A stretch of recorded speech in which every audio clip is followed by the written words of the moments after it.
Totoo ba na ang Japan ay nakatira na sa future? Ating alamin kung bakit ang Japan ay tinawag na country living in the future.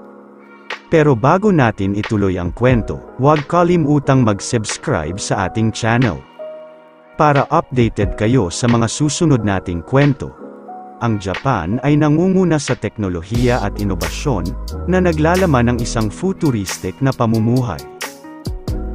Robotics pioneers, ang Japan ay nangunguna sa robotics, na lumilikha ng mga advanced na humanoid robot tulad ng Asimo at Pepper. Makabagong transportasyon, ang mga high-speed na tren tulad ng Shinkansen ay nagpapakita ng mahusay at futuristic na network ng transportasyon ng Japan.